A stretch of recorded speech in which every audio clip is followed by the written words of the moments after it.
안녕하십니까. 뉴스플러스입니다.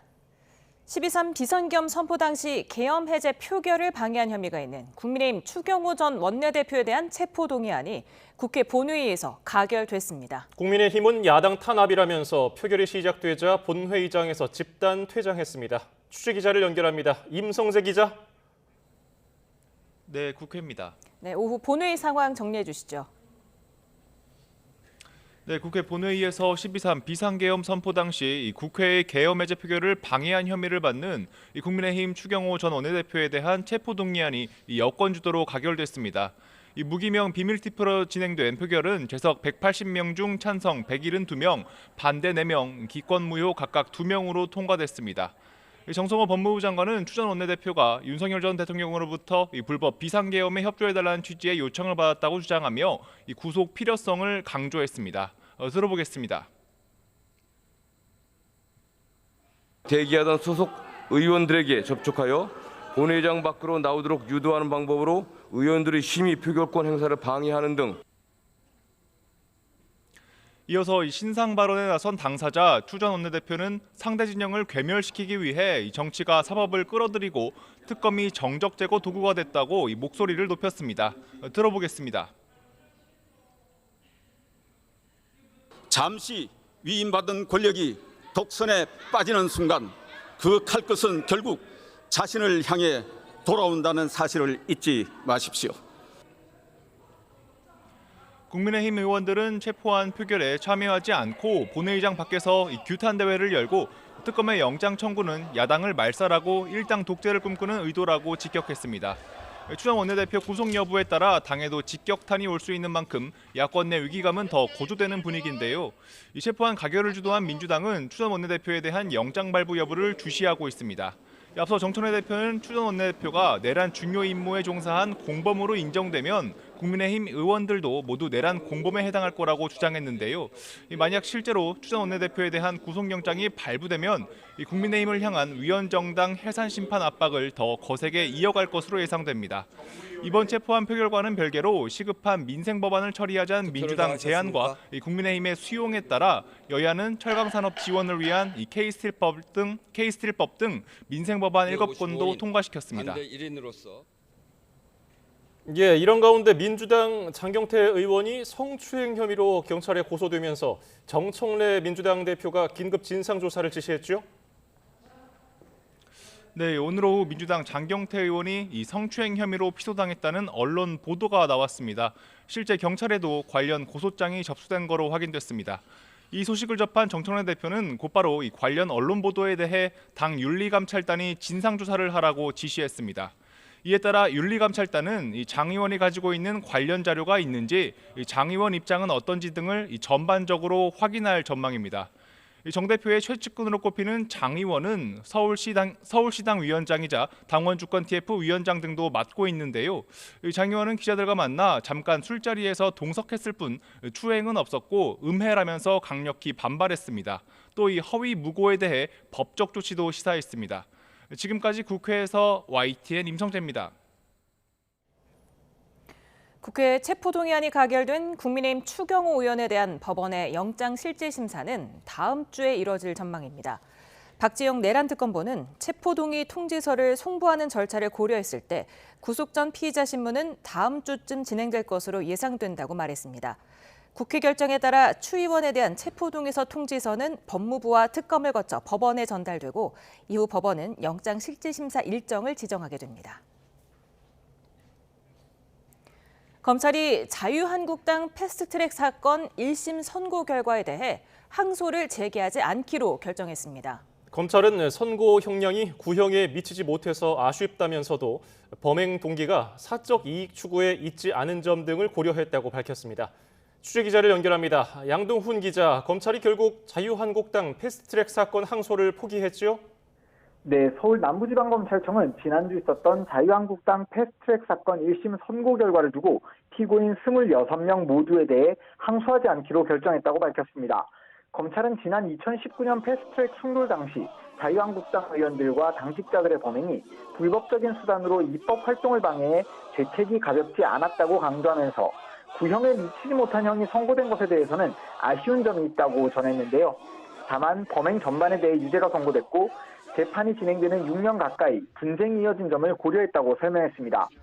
또 이들의 범행 동기가 사적 이익 추구에 있지는 않은 점도 함께 고려했다고 덧붙였습니다. 네, 지난주 1심에서 검찰 구형량과 법원 선고형량 차이가 꽤 있지 않았습니까?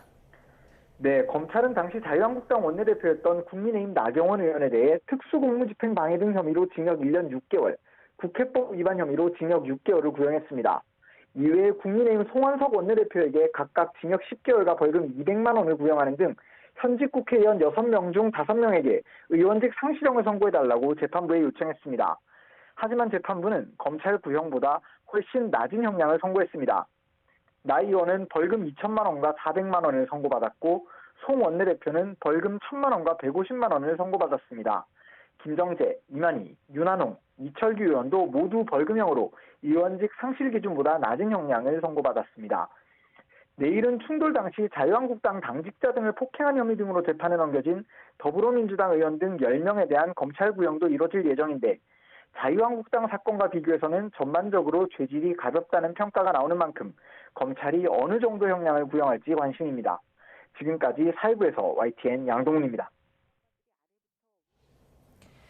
윤석열 정부가 추진한 의대생 증원이 당시 대통령실 의중에 따라 논리적 검토 없이 강행됐다는 감사 결과가 나왔습니다. 보건복지부는 애초 연간 500명 증원을 계획했지만 대통령이 거듭 반려해서 2,000명 일괄 증원이 결정된 것으로 조사됐습니다. 나혜인 기자입니다. 보건복지부가 윤석열 전 대통령에게 의대 증원안을 처음 보고한 건 재작년 6월입니다. 연간 400명 증원을 추진했던 문재인 정부 때보다 100명 많게 5년간 500명씩 늘리자고 제안했지만 받아들여지지 않았습니다. 이때 윤 전 대통령은 처음으로 1,000명 이상이란 숫자를 제시한 것으로 조사됐습니다. 뚜렷한 근거는 없었습니다. 지역 필수 의료를 살리고 초고령 사회에 대비하기 위해 의료 인력 확충과 인재 양성은 필요 조건입니다. 넉 달 뒤 복지부는 연간 1,000명에서 시작해 2028년 2,000명을 증원하는 수정안을 냈지만 윤 전 대통령은 더 늘리라고 반려했습니다. 복지부는 그제야 부족한 의사 수를 추계하기 시작했고 국책기관 연구보고서를 토대로 2035년까지 10,000명이 더 필요하다고 추산했습니다. 당시 대통령실의 이관섭 정책실장은 이를 단순히 5년으로 나눠 연간 2,000명 일괄 증원이 좋겠다는 의견을 복지부에 전한 것으로 드러났습니다. 2035년이 아니라 현재 부족한 의사 수도 따로 뽑으라고 요구해 결과적으로는 15,000명이 부족하다고 윤 전 대통령에게 보고했습니다. 복지부가 증원 규모 결정을 근거로 활용한 부족수 추계의 논리적 정합성이 부족하였고 복지부는 의료계 반발을 우려해 마지막까지 단계적 증원을 건의했지만 윤 전 대통령은 할 거면 한 번에 해야 한다며 반대한 것으로 조사됐습니다. 감사원은 결론을 정해두고 증원을 밀어붙인 건 책임 있는 자세가 아니고 대학별 정원을 배정하는 과정에서 의대 교수를 배제한 것도 문제라며 앞으로 계획을 짤 땐 유의하라고 통보했습니다. YTN 나인입니다. 윤석열 정부의 의대 증원이 총체적으로 문제였다는 감사원 감사와 관련해서 주무부처인 복지부는 이 결과를 향후 업무에 적극 반영하겠다고 밝혔습니다. 복지부는 감사원에서 통보한 내용을 의료 인력 수급을 다루는 수급 추계위에서 참고 자료로 활용할 예정이라고 설명했습니다. 이어서 의대 정원 결정이 합리적이고 과학적인 근거에 기반해서 충분한 수기를 거쳐 결정되도록 노력하겠다고 덧붙였습니다. 윤석열 정부의 의대 증원 정책에 문제 있었다는 감사원 발표에 전공의들이 정부의 책임감 있는 자세를 촉구했습니다. 대한전공의협의회는 의대 증원 과정의 논리적 정합성 부족과 절차적 미흡을 지적한 감사 결과를 환영한다고 밝혔습니다. 의료계 최대 단체 대한의사협회는 2년 동안 국가적 혼란을 야기한 책임자들에게 분명한 법적 책임을 물어야 한다고 비판했습니다. 홍콩 초고층 아파트 단지에서 발생한 대형 화재로 최소 55명이 숨지고 40여 명이 위중한 상태입니다. 화재 발생 직후 대응이 제대로 이루어지지 않으면서 실종자 수도 270명이 넘는 것으로 파악됐습니다. 국제부를 연결해서 자세한 내용 알아봅니다. 박영진 기자 전해주십시오. 네, 어제 오후에 시작된 홍콩 타이포 구역의 32층짜리 고층 아파트 단지 웡푸코트의 화재로 지금까지 55명이 숨진 것으로 파악됐습니다. 사망자 가운데는 불을 끄던 소방관 1명도 포함됐습니다. 홍콩 소방당국은 병원으로 옮겨져 치료 중인 부상자 중 40여 명도 위중한 상태라고 발표했습니다. 또 내부에 갇힌 것으로 추정돼 실종자로 분류된 주민도 279명에 달합니다. 이 때문에 화재 진압이 마무리되고 수색 작업이 본격화하면 인명피해가 더 늘어날 것으로 보입니다. 현장에선 아직 가족의 생사를 확인 못한 주민들이 무사히 돌아오기만을 바라며 애타게 기다리고 있습니다. 외교부 관계자는 우리 국민 피해 여부를 파악 중이지만 아직은 접수된 피해자가 없다고 밝혔습니다. 네, 아파트에 난 불 모두 진화가 됐습니까? 네, 불이 난 지 만 하루가 지났지만 검게 그을린 아파트 곳곳에서 연기가 뿜어져 나오고 있고 여전히 소방차가 건물에 물을 뿌리고 있습니다. 총 8개 아파트 동 가운데 7개 동에서 불이 났고 불길이 잡힌 동에서는 소방관들이 아래부터 위로 한 집씩 수색 작업을 진행 중입니다. 소방당국은 화재 상황이 심각하고 실종자가 많은 2개 동은 지상부터 31층까지 한 층씩 불을 꺼가며 올라가서 현관문을 부수고 수색해야 하는 어려운 상황이라고 전했습니다. 특히 이 아파트 단지는 가운데 통로를 중심으로 사방으로 날개 모양으로 세대가 배치된 구조여서 주민 대피와 진화 작업이 더 어려움을 겪었다고 설명했습니다. 홍콩 소방당국은 어제 오후 6시 반쯤 화재 경보 단계를 최고 등급인 5등급으로 격상했습니다. 홍콩에서 5등급 경보는 4명이 숨지고 55명이 다친 지난 2008년 몽콕 나이트클럽 화재 이후 처음입니다. 현재 언론은 이번 화재가 1997년 홍콩이 영국에서 중국으로 반환된 뒤 최악의 화재 참사로 기록될 것으로 보인다고 전하고 있습니다. 지금까지 국제부에서 YTN 박영진입니다. 이처럼 대규모 인명피해를 낸 홍콩 아파트 화재는 아직 정확한 원인이 밝혀지지 않았습니다. 다만 보수 공사를 위해 건물 외부에 세웠던 대나무 비계와 그물망, 스티로폼 등이 화재를 키운 것으로 지적됐습니다. 김잔디 기자입니다. 고층 아파트 건물 외부로 촘촘하게 세워진 대나무 조립들인 건축용 비계와 초록색 안전망. 시뻘건 물길이 맹렬한 기세로 주변으로 옮겨 붙는데 이 대나무와 그물망이 불쏘시개 역할을 했습니다. 42년 된 노후 아파트에서 발생한 불은 건조한 날씨와 바람을 타고 순식간에 아파트 8개 동 가운데 7개 동으로 번졌습니다. When you get a fully developed fire, it will lose its integrity. The fire load as it spreads up to the building will adhere to the building, be drawn into the building using a chimney effect. 홍콩 건설 현장에서 흔히 사용되는 대나무 비계는 이미 안전 문제로 올해 초 홍콩 정부가 공공사업에서 단계적으로 사용 금지를 추진 중입니다. 이와 함께 각 층 승강기 인근 창문에 설치된 스티로폼도 화재를 키운 것으로 지목됐습니다.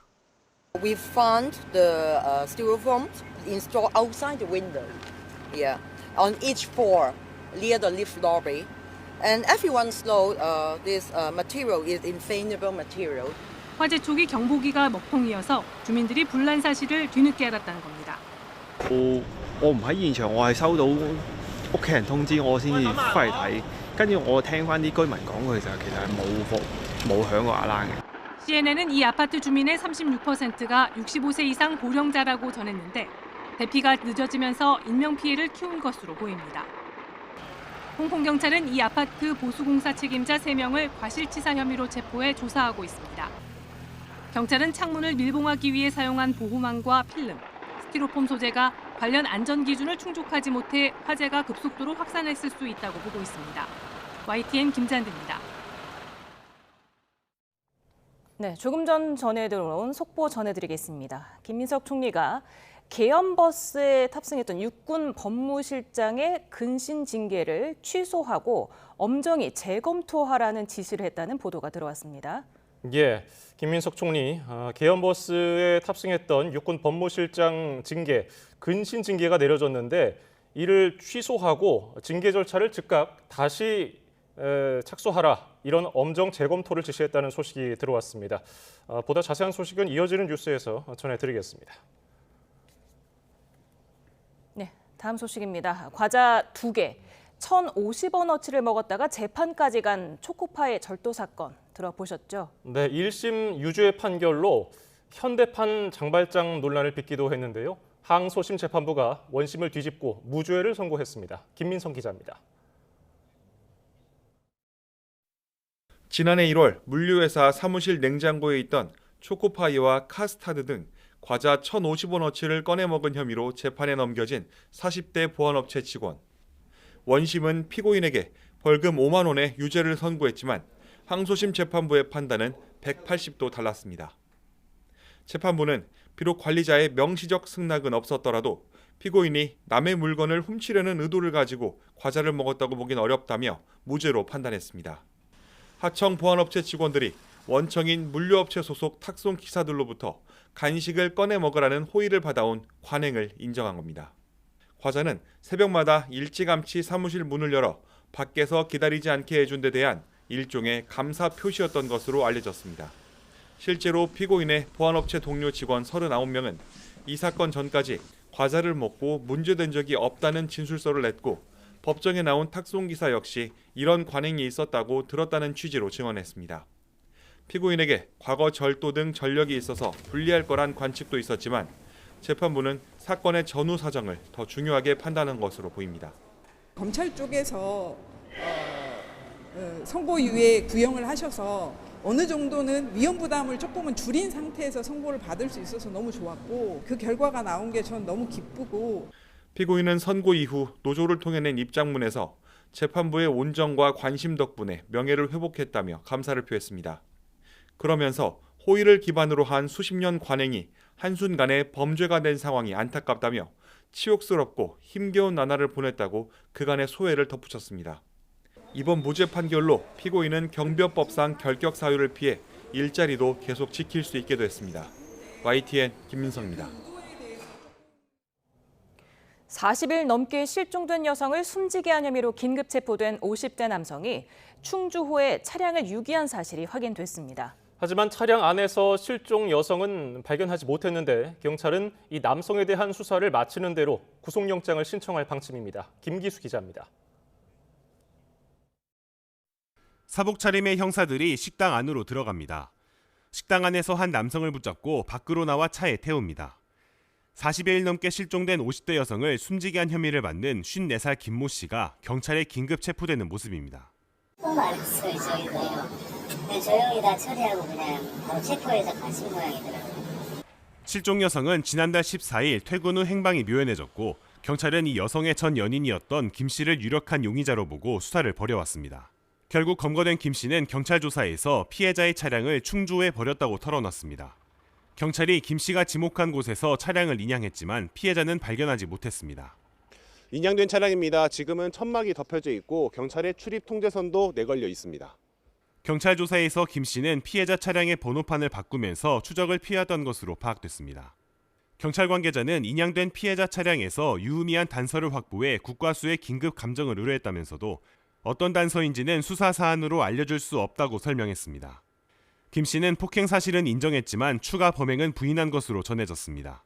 경찰은 김 씨를 상대로 정확한 범행 동기를 추궁하는 한편 저수지 일대에 대한 추가 수중 수색을 통해 사라진 실종 여성의 행방을 찾는 데 수사력을 모으고 있습니다. YTN 김기수입니다. 윤석열 전 대통령 내란 혐의 재판 선고가 이르면 내년 2월 나올 예정인 가운데 오늘 재판에는 여인영 전 사령관, 또 김봉식 전 서울경찰청장이 증인으로 나왔습니다. 최상병 특검은 이종섭 전 장관의 호주 대사 임명 의혹과 관련해서 윤 전 대통령 등 6명을 범인 도피 혐의로 기소했습니다. 취재 기자를 연결합니다. 우종훈 기자. 네, 내란 특검입니다. 윤 전 대통령 재판 어떻게 진행되고 있습니까? 네, 여인영 전 방첩 사령관에 대한 조사가 조금 전 끝나고 지금은 김봉식 전 서울경찰청장에 대한 증인 신문이 진행 중입니다. 여 전 사령관은 김용현 전 장관으로부터 체포 대상자를 듣고 조지호 경찰청장에게 위치 확인 요청을 한 적 있다고 검찰에서 진술했느냐는 변호인 질문에 그런 말을 왜 썼는지 모르겠다며 실수였다는 듯한 말을 했습니다. 그러면서 군인들은 체포 검거라는 말이 입에 배었다고도 했는데 이는 정치인 체포조가 운영됐다는 의혹을 부인하는 취지인 것으로 풀이가 됩니다. 또 신문 과정에서 여 전 사령관은 자신은 윤 전 대통령도 특검 편도 아니라며 하느님과 국민, 사랑하는 전우의 편이라고 말하기도 했습니다. 내란 혐의 재판장인 지귀현 부장판사는 어제 열린 공판준비기일에서 내년 1월 초 변론을 종결하겠다고 밝혀 이르면 2월 1심 결과가 나올 전망입니다. 예, 최상병 특검은 호주 대사 임명 의혹 수사 결과를 발표했지요? 네, 그렇습니다. 최상병 특검은 범인 도피 혐의로 윤석열 전 대통령과 박성재, 심우정 전 법무부 장차관, 조태용 전 국가안보실장 등 6명을 불구속 기소했습니다. 의혹의 골자는 최상병 순직 사건으로 공수처 수사를 받던 이 전 장관을 도피시키려 대통령실이 호주 대사 임명에 관여한 게 아니냐는 것이었는데요. 특검은 윤 전 대통령이 경로 전화를 받은 이 전 장관이 수사를 받으면 자신도 수사를 받을 걸 우려해 호주 대사 임명을 지시했다고 판단했습니다. 이후 지시에 따라 외교부와 대통령실은 사실상 이 전 장관의 대사 임명을 결정한 채 자격과 인사검증을 허술하게 했다고 봤습니다. 또 법무부는 공수처 반대에도 이 전 장관의 출국 금지를 해제해 도피를 도운 것으로 확인됐다고 밝혔습니다. 최상병 특검 수사는 내일로 끝나는데 이에 맞춰 결과를 이명현 특검이 발표할 전망입니다. 지금까지 내란 특검에서 YTN 우종훈입니다. 네, 국회 본회의를 통과한 국민의힘 추경호 의원에 대한 체포동의안이 김건희 특검팀에 보내진 것으로 확인됐습니다. 법무부는 오늘 국회 사무처로부터 권 의원의 체포동의안 가결통지 공문을 접수하고 이를 5시 40분쯤 특검으로 다시 보냈습니다. 조만간 특검이 법원으로 가결 통지 공문을 보내면 법원은 추 의원의 영장 실질 심사 일정을 정하고 절차를 밟게 됩니다. 김건희 특검팀은 조사를 받고 숨진 양평군청 공무원을 담당한 수사관들을 파견 해제했습니다. 감찰 결과 강압적 언행을 금지한 규정을 위반한 정황은 있지만 단정하기는 어려웠다고 밝혔습니다. 이준혁 기자입니다. 김건희 특검이 지난 10월 양평군청 공무원이 숨진 뒤부터 진행된 정식 감찰 결과를 발표했습니다. 현장 답사와 인근 사무실 직원들의 진술, 특검 사무실 내부 CCTV 영상, 담당 수사관들에 대한 조사 내용 등을 확인한 결과 장시간 조사 제한이나 심야 조사 제한, 비밀 서약 관련 등 6가지 항목에 대해 따져봤지만 강압적인 언행 등 금지를 제외한 사안에 대해서는 위반이 없었다는 게 특검의 결론입니다. 강압적인 언행 금지에 대해서도 특검은 징계권이나 수사권이 없다는 이유로 현 단계에서 단정하기 어렵다고 설명했습니다. 또 강압 언행의 내용 등 구체적인 감찰 결과에 대해서는 외부에 알릴 수 없다고 덧붙였습니다. 다만 진술서를 임의로 작성해 답을 강요했다고 숨진 공무원이 메모에 남긴 내용과 관련해선 규정 위반을 발견하기 어려웠다고 선을 그었습니다. 특검은 그러면서도 원수속청에서 감찰이나 수사를 통해 실체를 밝힐 때까지 수사팀 4명 가운데 팀장을 제외한 3명을 업무 배제하기로 했습니다. 이후 당사자들의 의사도 고려해 다음 달 1일자로 파견 해제도 요청했습니다. 앞서 논란 초기 특검은 고인에 대한 조사가 확보된 진술에 대한 확인 차원에서 이루어졌던 만큼 강압적인 분위기도 아니었고 고인을 회유할 필요도 없었다고 해명한 바 있습니다. 그러나 이번 특검의 조치는 앞선 해명은 물론 규정 위반을 단정하기 어렵다는 감찰 결과와도 결이 달라 여지는 이어질 것으로 보입니다. YTN 이준엽입니다. 감사원이 윤석열 정부 당시 서해 공무원 피살 사건 등을 감사하는 과정에서 군사 기밀을 누설했다면서 최재해 전 감사원장과 유병호 전 사무총장 등을 고발한 사건이 서울경찰청에 배당됐습니다. 서울경찰청 광역수사단 반부패 수사대는 최근 최 전 감사원장과 유 전 사무총장 등 7명에 대한 고발장을 넘겨받아 관련 내용을 검토하고 있다고 밝혔습니다.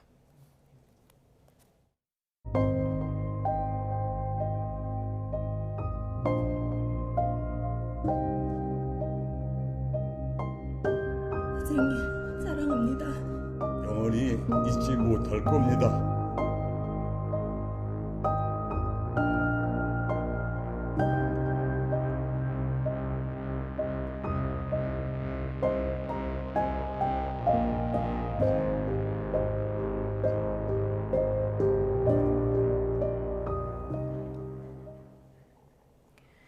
국민 배우 고 이순재 씨 연결식이 오늘 아침 서울 아산병원 장례식장에서 열렸습니다.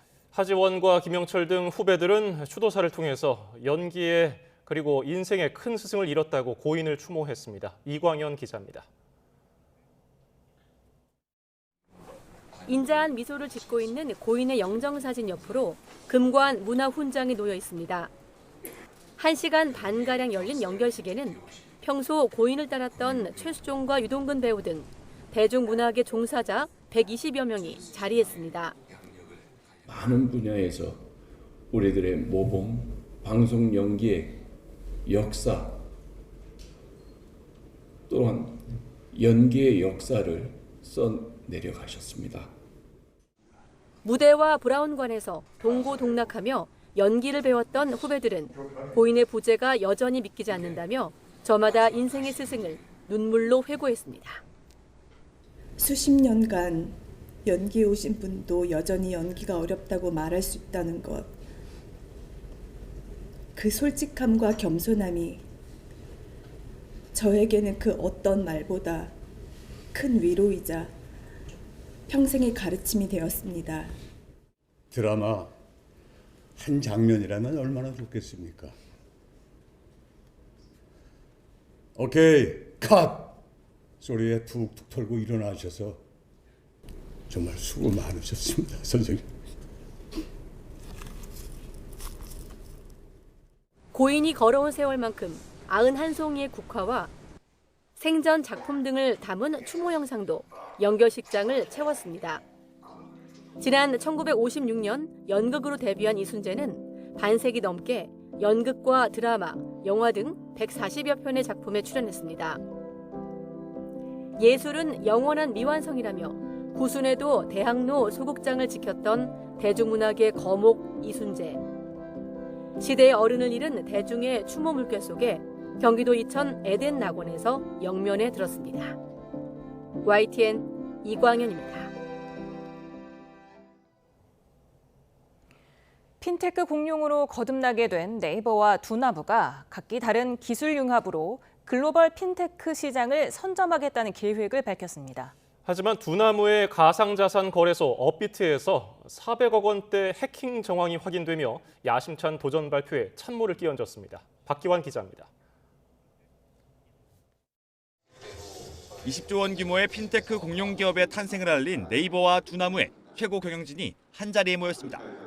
오픈 AI의 챗GPT가 이커머스를 노리고 가상자산 발행사인 코인베이스와 서클이 신용카드를 출시하는 새로운 글로벌 시장을 팀코리아의 기술로 선점한다는 계획을 발표했습니다.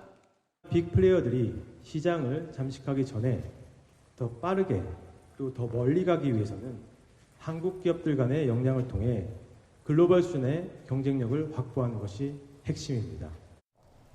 네이버의 인공지능 기술력과 두나무의 블록체인을 활용한 차세대 인터넷 웹3를 통해 새로운 생태계를 조성한다는 구상입니다. 기술 인재를 키우고 더욱 안전하고 든든한 보안 환경을 구축하며 유망한 스타트업을 적극 지원하기 위해 앞으로 5년간 10조 원 이상을 투자하겠습니다. 지배력 약화 우려에 대해 이해진 네이버 의장은 사업이 우선이라면서 PC와 모바일 시대에 그랬듯 생존하기 위한 결정이었다고 이유를 밝혔습니다. 저희 혼자 해나가기 굉장히 어려운 싸움이라고 생각하고요. 좋은 기술과 이해력을 갖고 있는 회사랑 힘을 합쳐야만 저희가 또 다음 단계로 살아남을 수 있다고 생각합니다. 두 회사의 청사진이 발표된 날 새벽, 두나무가 운영하는 가상자산 거래소 업비트에서는 6년 만에 대규모 해킹이 발생했습니다. 오경석 두나무 대표는 솔라나 네트워크 계열의 자산 일부가 지정하지 않은 지갑으로 전송된 정황을 확인했다고 공지했습니다. 445억 원 규모의 피해 금액을 전액 회사 자산으로 충당하겠다면서 모든 가상자산 입출금 서비스를 중단하고 보안 점검에 나섰습니다. 금융당국이 사태 파악을 위한 현장 점검에 돌입한 가운데 네이버 주가는 5% 가까이 하락했습니다. YTN 박견입니다. 한국은행이 기준금리를 4번 연속 동결했습니다. 한국은행 금통위는 올해 마지막 통화정책 방향 결정회의를 열고 기존 연 2.5%인 금리를 유지하기로 했습니다. 이창용 총재는 수도권 주택시장의 높은 가격 상승 기대가 이어지는 가운데 환율은 높은 변동성을 지속하고 있다며 금리 동결 배경을 설명했습니다. 정부의 10.15 부동산 대책 이후 4주 만에 확대됐던 서울 아파트값 상승폭이 한 주 만에 다시 꺾였습니다. 한국부동산원이 발표한 11월 넷째 주 기준 주간 아파트 가격 동향을 보면 서울 아파트값은 한 주 전보다 0.18% 오르며 상승폭이 0.02%포인트 줄었습니다. 한국부동산원은 관망세가 이어지면서 거래가 활발하지 않은 가운데 주요 재건축 추진단지 등을 중심으로 상승 거래가 발생했다고 평가했습니다. 070 번호로 걸려온 전화의 경우 해외에서 사기 전화를 한 것으로 의심해서 받지 않는 경우가 종종 있습니다. 070 번호를 010으로 변환하는 불법 중개 장비를 활용해서 350억 원대 피싱 범죄를 도운 일당이 경찰에 적발됐습니다. 송수현 기자입니다. 경찰이 급습한 가정집 곳곳에서 휴대전화 수십 대가 나옵니다. 거실은 물론 책상 밑과 옷장 안에서도 충전 중인 휴대전화들이 발견됩니다. 모두 대포폰으로 해외에서 070으로 걸려온 전화를 국내에서 010 번호로 바꿔주는 불법 중개 장비들입니다. 현시간부로 현행범인 체포하는 거예요. 네? 전기통신사업법 위반이고. 번호 조작을 의뢰한 일당은 해외 사기 조직들이었습니다. 자신들이 쓰는 인터넷 전화번호인 070을 개인 휴대전화 번호인 010으로 조작하면 사람들이 더 쉽게 속을 것으로 본 겁니다. 카톡에 자기라고 하면서 자기 얼굴과 자기 여자친구라고 함께 찍은 프로필 사진까지 올려놓고 범행을 했기 때문에 피해자들은 믿었던 겁니다. 지난해 10월부터 1년여 동안 이 같은 중개 장비를 활용한 사기 범죄에 국내에서 768명이 속아 354억 원을 뜯겼습니다. 수십만 원에서 최대 27억 원까지 뺏긴 경우도 있었습니다. 제가 직업이 또 택배기사여서 사실 010으로 온 전화는 어떤 고객이 전화를 주실지 모르기 때문에 항상 무조건 받는 사람인데 경찰은 전국 11개 시도에서 불법 중개소 51곳을 단속했습니다. 검거된 조직원 63명은 통신장비 관리만 해주면 돈을 준다는 홍보글을 보고 참여한 경우가 많았는데 자신의 집 등에 중개기를 설치한 대가로 매달 400에서 600만 원을 받은 것으로 조사됐습니다. 10대부터 60대까지 연령층도 다양했고 심지어 가족이나 연인이 함께 가담한 경우도 있었습니다. 경찰은 번호 조작 장비를 관리하는 것도 범죄에 가담하는 거라고 강조하고 모르는 010 번호의 경우 피싱 범죄 가능성에 유의해달라고 당부했습니다. 또 해외에 있는 것으로 파악된 총책 1명과 관리책 2명에 대해 인터폴 적색 수배를 내리고 추적을 이어갈 방침입니다. YTN 송수연입니다. 식당 등에 예약을 한 뒤 물건 대리 구매를 부탁하고 나타나지 않는 노쇼 사기를 벌인 한국인 범죄 조직이 캄보디아에서 검거됐습니다. 정부는 스캠 범죄 단지를 운영한 프린스 그룹 등 기업과 단체 130여 곳에 대한 독자 제재를 발표했습니다. 홍선기 기자입니다. 캄보디아 경찰이 시아누크빌에 있는 범죄 단지를 급습해 휴대전화와 태블릿 등을 압수합니다. 스캠 범죄 조직원들이 이른바 노쇼 사기에 사용한 도구들입니다. 이곳에서 검거된 조직원들은 다름 아닌 한국인들로 17명이나 됩니다. 이들은 국내 식당 등에 대규모 인원 예약을 하는 척하고 물품 대리 구매를 요구한 뒤 돈만 가로채는 노쇼 사기를 벌였습니다. 훈련 내에 사용할 그 식품들을 담당 보급관이 좀 누락을 시켜가지고 알아보고 있다가 기존에 지금 저희 거래받고 있던 거래처에서 오늘 배송은 안 된다고 해가지고 지난 5월부터 무려 15,000여 곳을 상대로 사기 행각을 벌여 35억 원이나 가로챈 것으로 드러났습니다. 검거 작전은 우리 정부와 캄보디아 당국이 공동으로 참여한 코리아 전담반의 공조로 이루어졌습니다. 이달 초 코리아 전담반이 출범한 뒤 한 달도 되지 않아 이뤄낸 첫 성과입니다. 이 스캠 범죄 때문에 우리 국민들 전체가 매우 예민한 상태인데 우리 캄보디아 당국이 대한민국 국민들에 대해서 각별한 배려를 했습니다. Their well-being and concern is our priority. 정부는 동남아 지역에서 우리 국민을 상대로 한 스캠 범죄에 관여한 기업과 기관 130여 곳과 개인 10여 명에 대해 처음으로 독자 제재를 발표했습니다. 제재 대상에는 범죄 단지를 운영한 프린스 그룹과 자금 세탁에 관여한 후이원 그룹 등이 포함됐고 프린스 그룹의 천지 회장도 이름을 올렸습니다. YTN 홍성기입니다. 지난 14일 새벽 대전 유성구의 한 도로에서 60대 대리운전 기사가 차량에 매달린 채 1.5km가량 끌려가는 일이 있었습니다. 대리운전 기사는 병원으로 옮겨졌지만 숨졌고 30대 피의자는 구속 상태로 검찰에 넘겨졌습니다. 오승훈 기자입니다. 흰색 승용차의 운전석 문이 열리더니 한 남성이 바깥으로 떠밀려 나옵니다. 안전띠에 몸이 얽힌 남성은 차량에 매달린 상태. 하지만 차량은 멈추지 않고 계속 질주합니다. 차를 운전한 남성은 30대 남성 A씨. 피의자 A씨는 이곳에서 대리운전 기사를 운전석 밖으로 밀쳐낸 뒤 차에 매단 상태로 1.5km가량을 그대로 주행했습니다. 빠른 속도로 내달린 차량은 세 차례에 걸쳐 도로 난간 등을 들이맞고 난 이후에야 멈췄습니다. 의식을 잃은 상태로 발견된 60대 대리운전 기사 B씨는 뇌손상과 함께 갈비뼈가 부러져 병원으로 옮겨졌지만 숨졌습니다. 현행범으로 체포된 A씨는 혈중 알코올 농도가 면허 취소 수준이었던 것으로 확인됐습니다.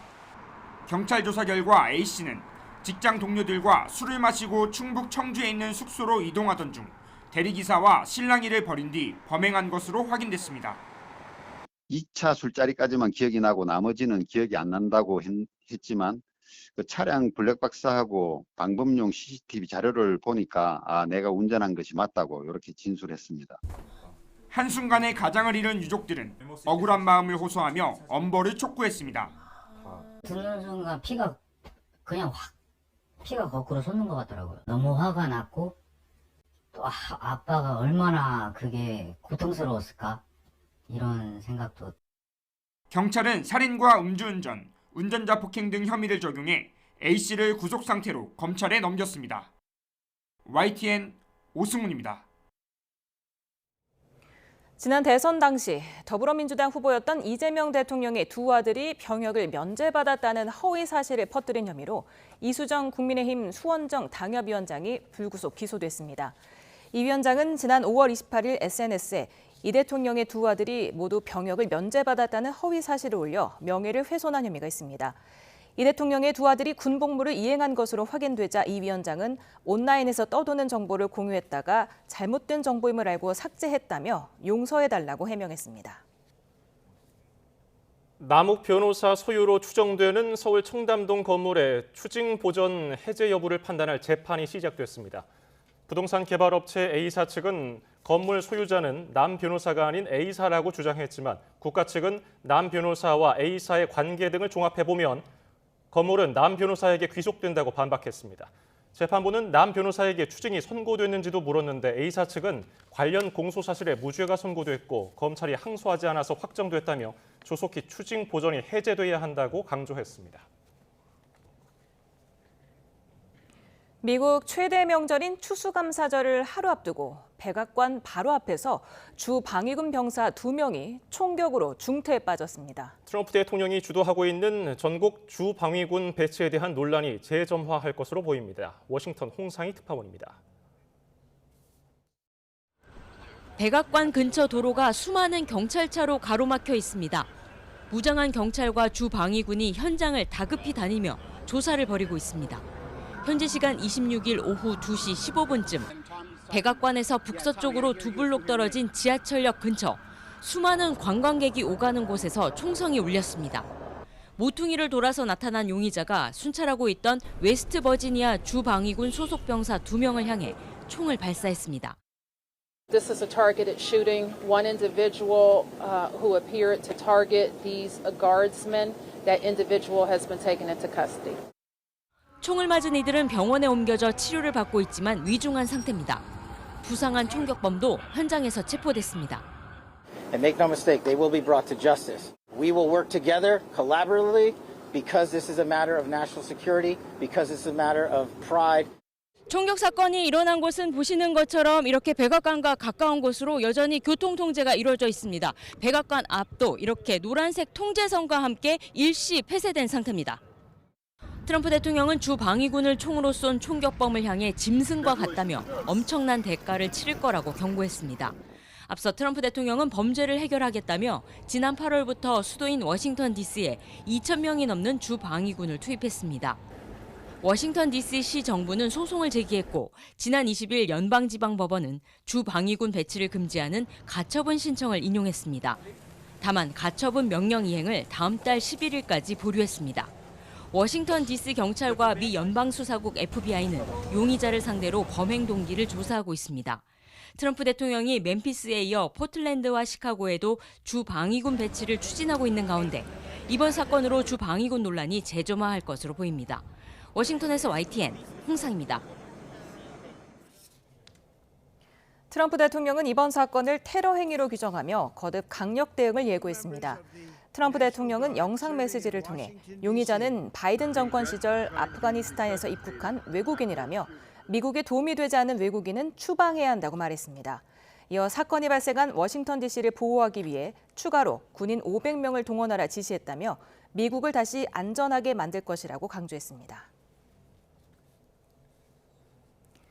순수 우리 기술로 만든 대한민국의 우주 발사체 누리호가 4번째 발사에 성공했습니다. 처음으로 밤에 발사된 누리호는 예상했던 시간보다 3분 짧은 18분 25초 동안 비행했습니다. 엔진 성능이 향상되면서 시간이 줄었습니다. 고한석 기자입니다. 4, 3, 2, 엔진 점화. 이륙. 맹음과 함께 누리호가 솟구칩니다. 엔진이 내뿜는 강력한 불꽃 때문에 마치 해가 뜬 것처럼 발사장이 환하게 밝아집니다. 밤하늘을 가르며 혜성처럼 우주로 뻗어나가는 누리호. 주변 공기 압력이 최대치로 높아지는 첫 고비를 무사히 통과합니다. 발사 2분 2초, 64.7km 지점에 도달하자 1단 로켓이 분리돼 떨어져 나갑니다. 2단 로켓에 불이 붙고 고도 200km를 돌파한 누리호는 위성 보호덮개인 페어링을 정상 분리했습니다. 2단 로켓이 떨어져 나갑니다. 비행 12분 21초, 3단 로켓의 힘으로 목표 고도인 600km 지점에 도달합니다.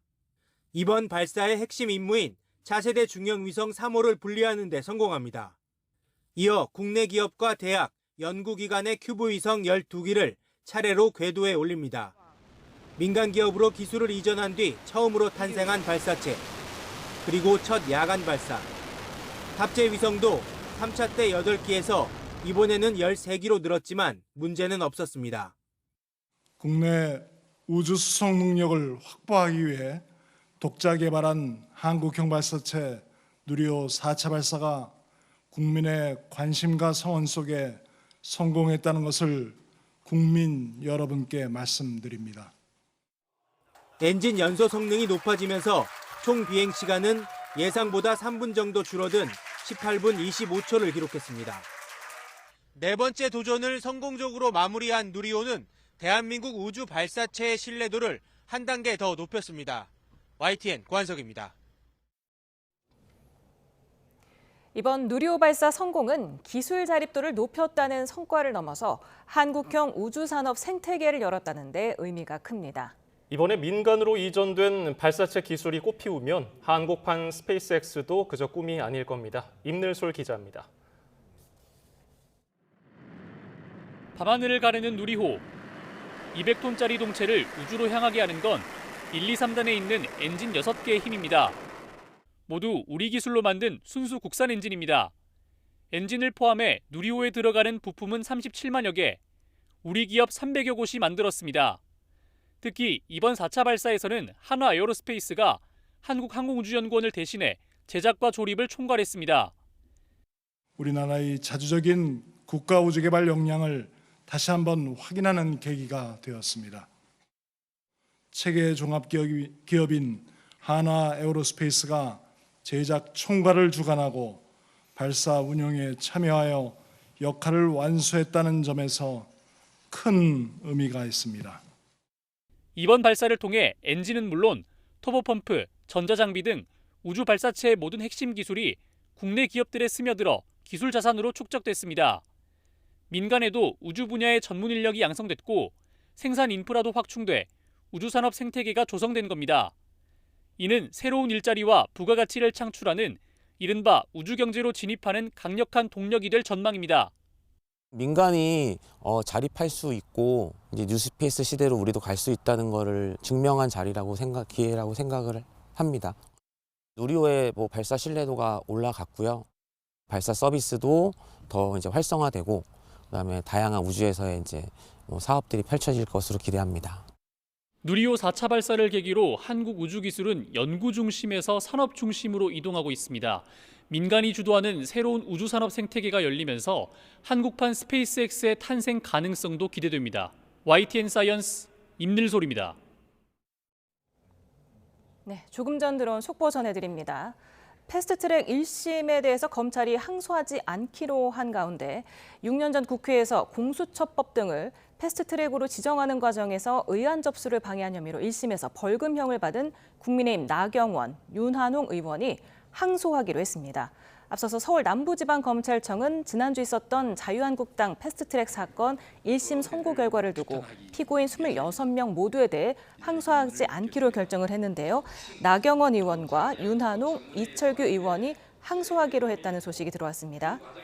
예, 다시 한번 전해드립니다. 국민의힘 나경원 의원이 패스트트랙 1심에 대해서 항소하기로 했다는 소식이 들어왔습니다. 다수결 독재에 면죄부를 줬다면서 다시 항소해서 판단을 받겠다고 밝혔습니다. 앞서서 벌금형을 받았던 윤한홍, 이철규 의원도 역시 항소 의사를 밝혔습니다. 앞서서 서울 남부지방검찰청은 지난주 있었던 자유한국당 패스트트랙 사건 1심 선고 결과를 두고서 피고인 26명 모두에 대해 항소하지 않기로 결정했는데요. 국민의힘 나경원 의원과 윤한홍, 이철규 의원 등은 1심에 항소하기로 했다는 소식이 들어왔습니다. 보다 자세한 소식은 이어지는 뉴스에서 전해드립니다.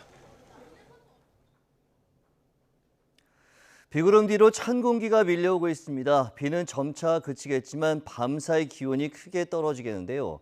내일은 서울 아침 기온이 영하 1도, 대구 한령 영하 7도, 대구 2도로 중부지방에서는 영하권 추위가 나타나겠고 남부지방도 체감 온도는 영하권으로 떨어지는 곳이 많겠습니다. 한낮에도 서울 기온이 7도, 대전 10도, 광주 10도에 머무는 등 오늘보다 또 예년보다 쌀쌀하겠습니다. 내일은 날이 점차 개겠습니다. 다만 충남과 호남, 제주 산간에는 새벽에 빗방울이 떨어지거나 눈이 날리는 곳이 있겠고 내륙 곳곳에서 얼음이 관측되겠습니다. 또 동해안에서는 너울성 파도가 높게 일겠고 오전까지 바람이 강하게 불겠습니다. 날씨 정보였습니다.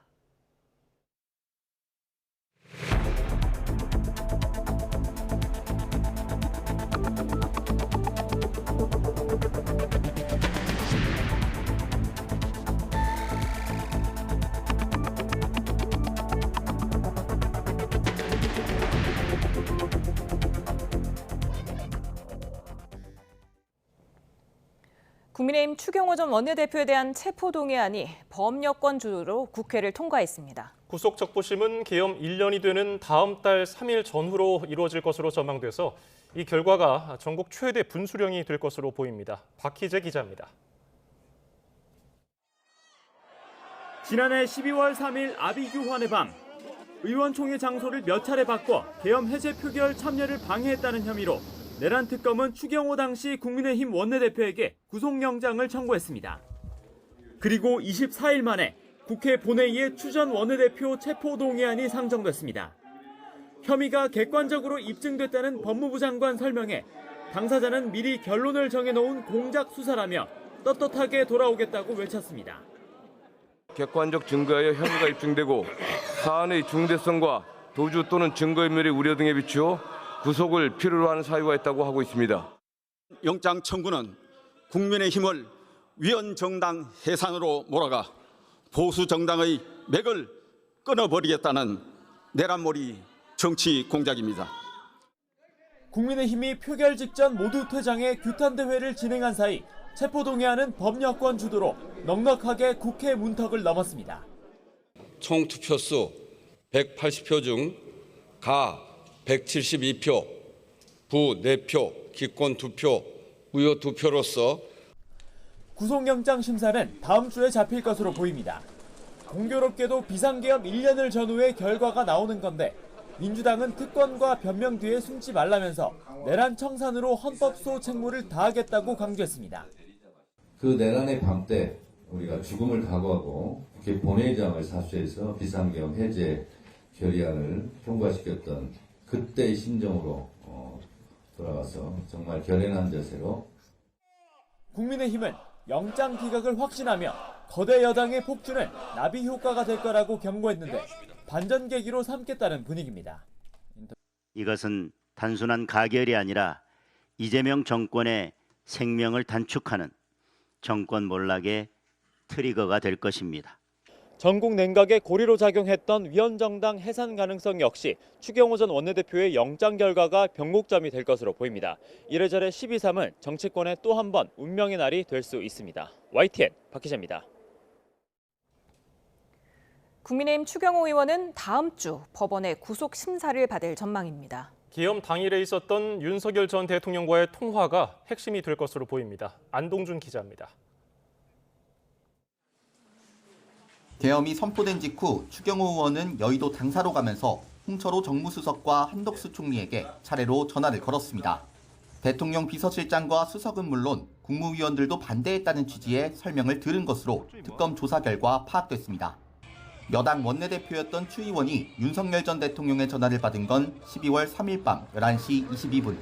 특검 수사 결과 윤 전 대통령이 조지호 경찰청장과 박안수 육군참모총장, 김용현 장관과 분단위로 통화하며 국회 봉쇄를 지시하던 시점입니다.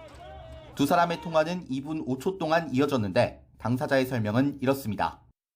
오래 안 갈 거니까 걱정하지 말라는, 하여튼 이 계엄에 대해서는 걱정하지 말라는. 특검은 결과적으로 윤 전 대통령이 국회가 나서 계엄을 해제하지 말라는 요청이나 지시를 한 거라고 보고 있습니다. 이에 따라 추 의원이 의원총회 장소를 수차례 바꾸면서 계엄 해제 결의안 표결을 방해했다는 게 특검의 의심입니다. 두 사람의 통화 내용과 추 의원의 행동에 연관성이 있는지가 구속 여부를 가릴 것으로 보입니다. 추경호 의원에 대한 법원의 구속 전 피의자 신문은 이르면 다음 달 1일이나 2일 열릴 것으로 보입니다. YTN 안동준입니다.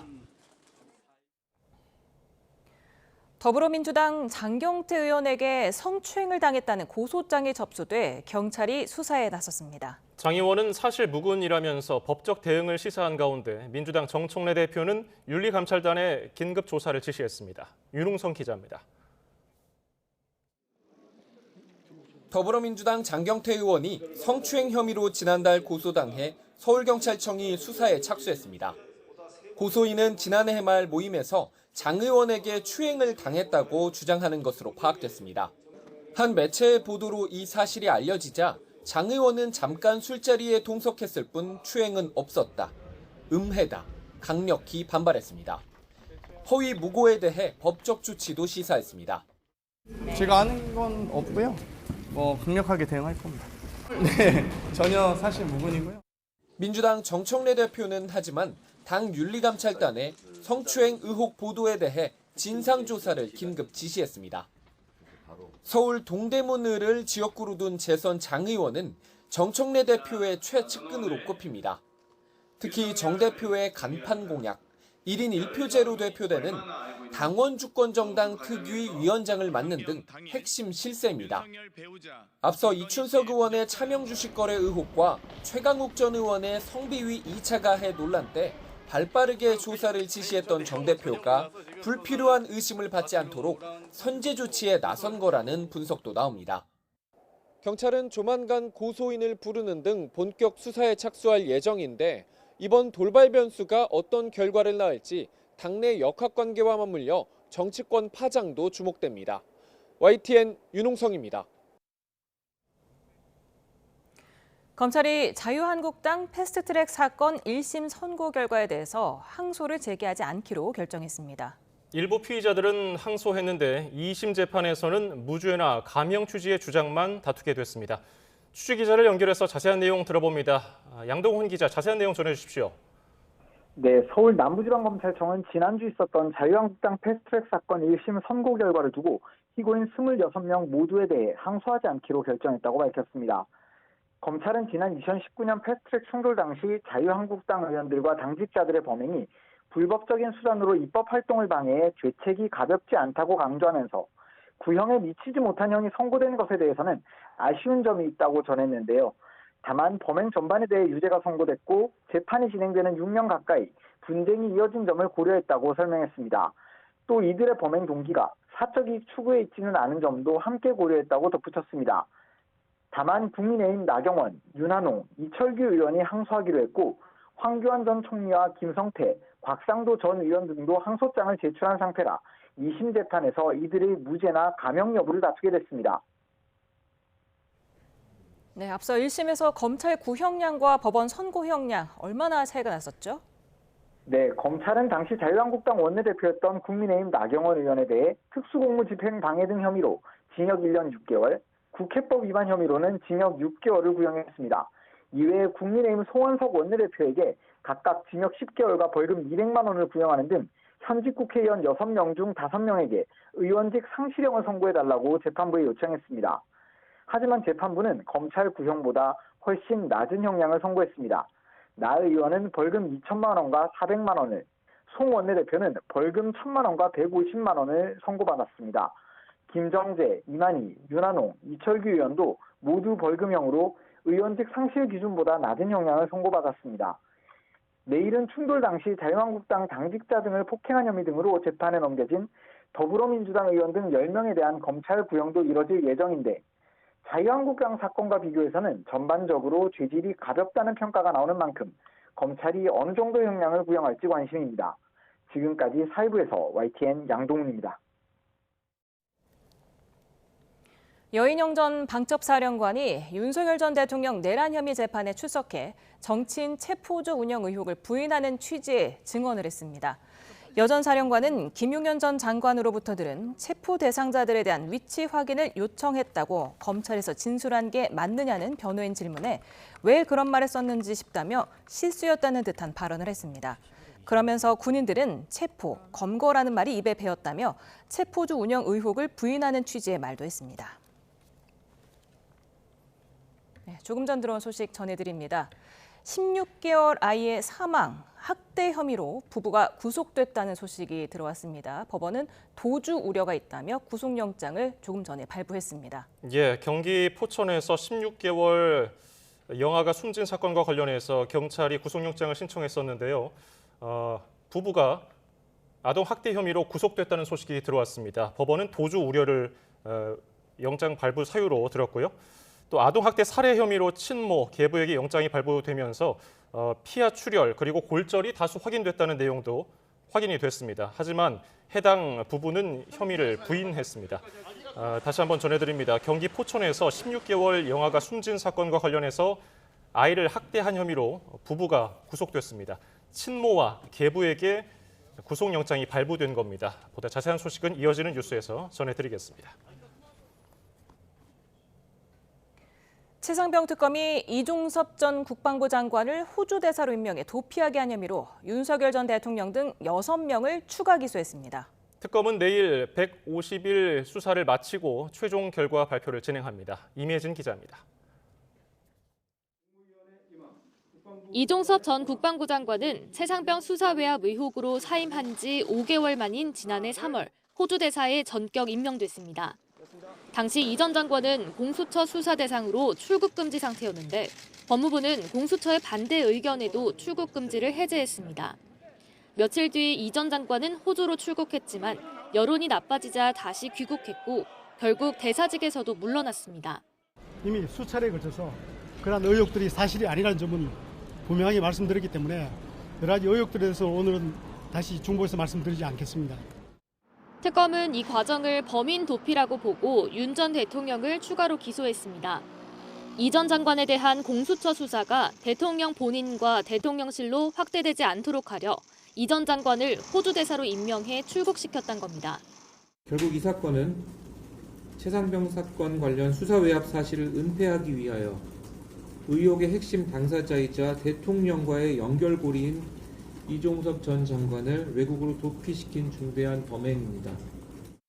조태용 전 국가안보실장과 장호진 전 외교부 1차관, 이시원 전 대통령실 공직기강 비서관, 박성재 전 법무부 장관, 심우정 전 검찰총장 등 5명도 같은 혐의 등으로 함께 기소됐습니다. 이로써 특검은 앞서 기소한 수사 외압 의혹 사건 등 모두 22명을 재판에 넘겼습니다. 출범 이후 수많은 관계자들을 조사하며 윤 전 대통령을 향해 수사력을 모아온 특검은 수사 외압 의혹과 범인 도피 의혹 정점에 윤 전 대통령이 있었다고 결론지었습니다. 이제 특검은 최종 수사 결과 발표와 공소유지만을 남겨두고 있는데 150일간의 수사를 마무리하는 마지막 발표는 이명현 최상병 특별검사가 직접 진행할 예정입니다. YTN 임혜진입니다.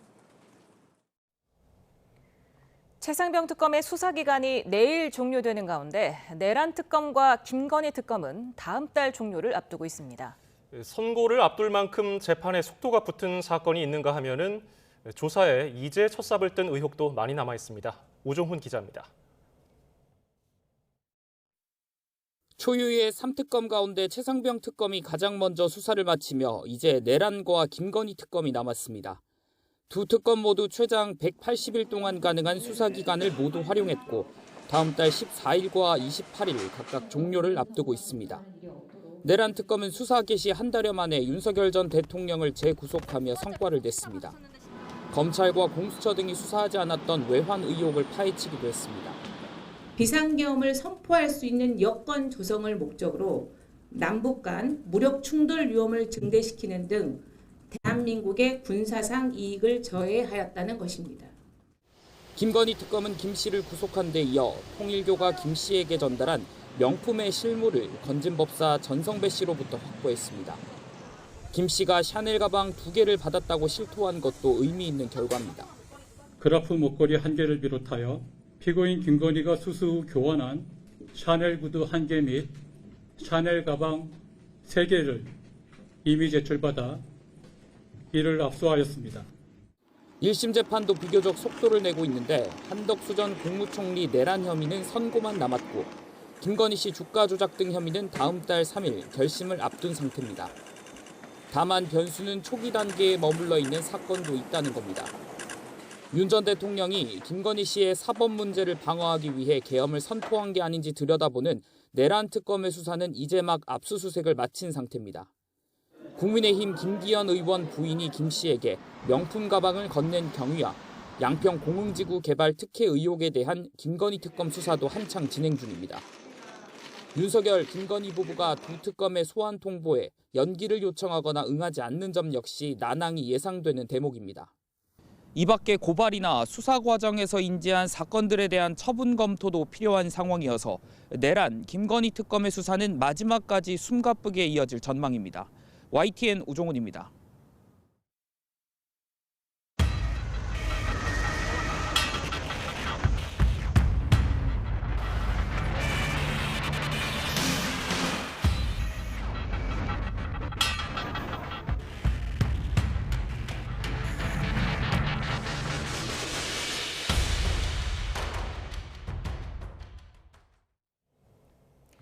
홍콩의 고층 아파트 단지에서 큰 불이 나 지금까지 50여 명이 숨지고 300명 가까이 실종됐습니다. 다친 사람 가운데 수십 명이 위중한 상태여서 피해는 더 늘 것으로 우려됩니다. 신호 기자입니다.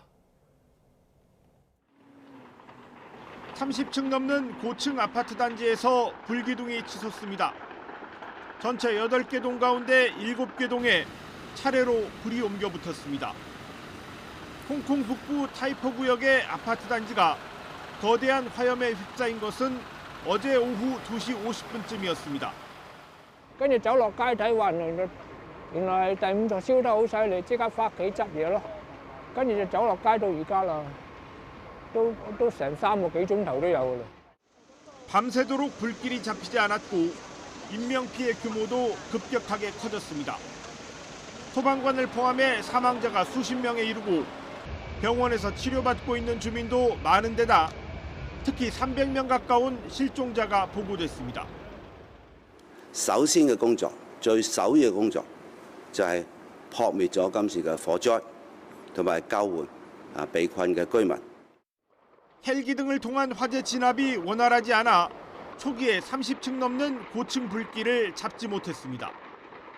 Besides, the temperature inside the buildings concerned are very high, so it's quite difficult for us to enter the building and go upstairs to conduct firefighting and rescue operation.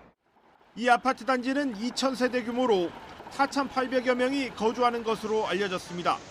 1년 넘게 대규모 보수 공사가 진행되고 있었습니다. 아파트 외벽에 설치된 대나무 구조물과 공사용 안전망을 타고 불이 옮겨 붙었습니다. 홍콩 당국은 경보 단계를 2008년 이후 처음으로 최고 등급인 5등급으로 올렸습니다. 화재 원인은 아직 알려지지 않은 가운데 경찰은 관련자들을 과실치사 혐의로 체포해 조사하고 있습니다. YTN 신호입니다. 정부는 홍콩 대형 화재와 관련한 우리 국민 피해 여부를 파악하고 있지만 아직 접수된 게 없다고 밝혔습니다. 외교부 관계자는 화재 직후 현지 공관이 홍콩 당국과 소통하며 우리 국민 피해 여부를 계속해서 파악하고 있다고 설명했습니다. 그러면서 아직 이번 화재로 인한 한국인 피해는 없는 것으로 보고됐다고 전했습니다. 정부가 우크라이나 의용군으로 참전한 한국인이 러시아군과 교전 중 사망한 사실을 공식 확인했습니다. 외교부 당국자는 우크라이나 의용군으로 참전했다 사망한 우리 국민 한 명의 장례식이 현지 시간 25일 키이우에서 진행됐다고 밝혔습니다. 올해 우크라이나에서는 한국인 수십 명이 참전해 현재 러시아군과 교전 중인 것으로 알려졌습니다. 도널드 트럼프 미 대통령이 다카이치 사나의 일본 총리에게 타이완 문제로 중국을 자극하지 말라고 말했다는 미국 언론 보도가 나왔습니다. 일본 정부는 관련 보도 내용은 사실이 아니라면서 부인하고 나섰지만 트럼프 대통령의 애매한 자세, 일본 정부의 불안은 여전해 보입니다. 도쿄 김세호 특파원입니다. 시진핑 국가주석에 이어 다카이치 총리와 전화 통화를 한 트럼프 대통령.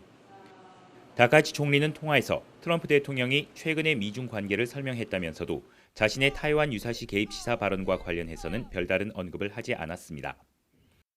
하지만 트럼프 대통령은 다카이치 총리에게 타이완 문제로 중국을 자극하지 말라는 입장을 전한 것으로 전해졌습니다. 미 일간지 월스트리트 저널은 미일 정부 관계자를 인용해 타이완 관련 발언의 강도를 낮출 필요가 있다고 말했다고 보도했습니다. 그러면서 트럼프 대통령이 다카이치 총리에게 발언 철회를 압박한 것은 아니라면서도 일본 정부 관계자들은 매우 우려하고 있다고 전했습니다. 오전까지만 해도 관련 보도에 대해 언급을 피하던 일본 정부는 오후에 입장을 바꿔 기사 내용이 사실이 아니라며 부인하고 나섰습니다. トランプ大統領から台湾の主権に関する問題で中国政府を挑発しないよう助言との記述がありますが、そのような事実はない点は明確にしておきます。 오후에 갑자기 입장을 바꿔 보도 내용을 부정한 이유를 묻자 정부에 많은 문의가 있어 기사가 사실이 아니라는 점을 명확히 할 필요가 있기 때문이라고 해명했습니다. 앞서 트럼프 대통령은 다카이치 총리에게 오사카 주재 중국 총영사가 극언을 하자 중국보다 동맹국이 미국을 더 이용한다며 오히려 중국을 두둔하는 모습을 보인 바 있습니다. 일본 정부가 트럼프 대통령의 중국 자극 자제 발언과 관련한 기사 내용을 부인하고 나섰지만 중일 관계를 둘러싼 트럼프 대통령의 애매한 입장에 대한 불안감은 이어질 것으로 보입니다. 도쿄에서 YTN 김세호입니다. 의료시술 과정에서 향정신성 의약품인 프로포폴을 맞은 뒤 약물의 영향이 남은 상태에서 운전했다면 면허를 취소해야 한다는 행정심판 결과가 나왔습니다. 국민권익위 소속 중앙행정심판위원회는 운전자 A씨가 경찰의 면허 취소 처분에 불복해 제기한 행정심판 청구를 받아들이지 않았다고 밝혔습니다. 심판위는 병원장이 운전하지 말 것을 알렸는데도 운전대를 잡아 사고를 일으켰고 정상적으로 운전하지 못할 우려가 있는 상태에서 운전한 것으로 봐야 한다고 판단했습니다. 인천지방법원은 생후 2개월 된 아들을 때려서 두개골 골절로 숨지게 한 혐의로 기소된 30대 남성 A씨에게 징역 10년을 선고하고 법정 구속했습니다. 또 남편의 학대 행위를 알고도 아무런 조치를 하지 않은 혐의로 기소된 아내에 대해서는 징역 2년에 집행유예 3년을 선고했습니다.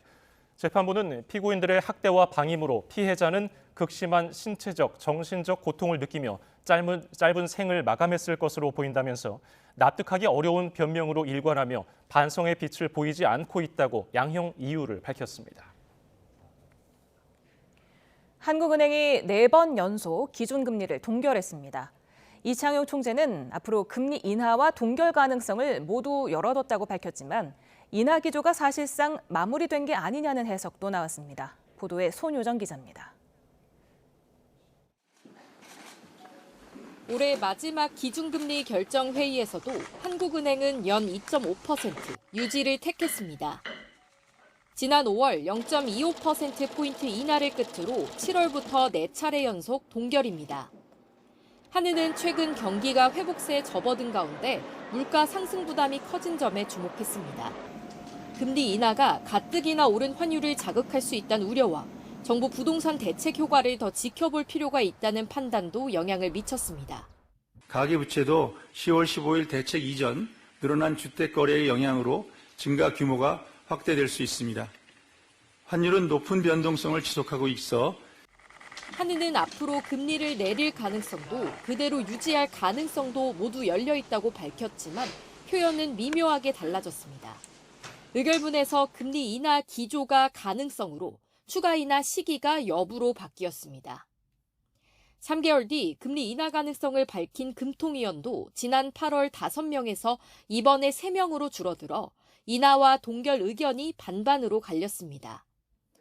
사실상 한은의 금리 인하 사이클이 끝난 게 아니냐는 해석이 나오자 이창용 총재는 직접적인 설명 대신 판단을 시장에 맡겼습니다.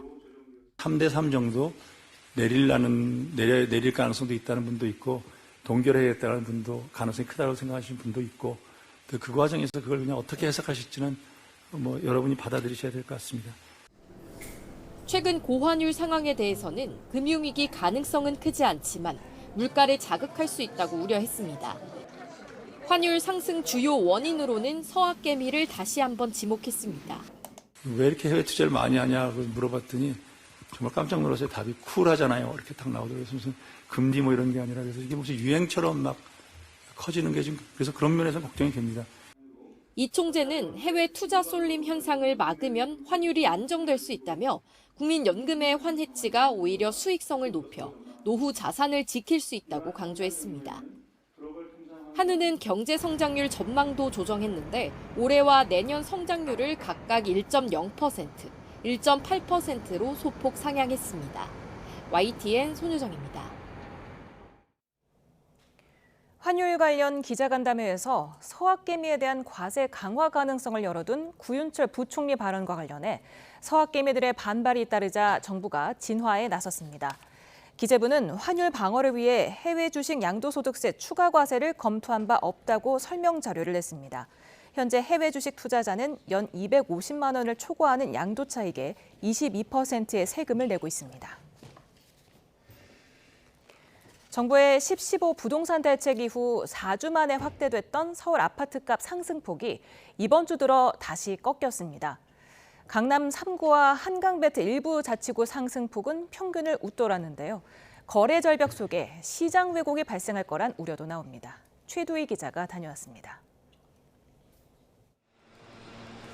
서울 성동구의 한 아파트. 지난 17일 전용 면적 58제곱미터가 13억 3천만 원에 거래되며 한 달 전과 비교해 8천만 원 올랐습니다.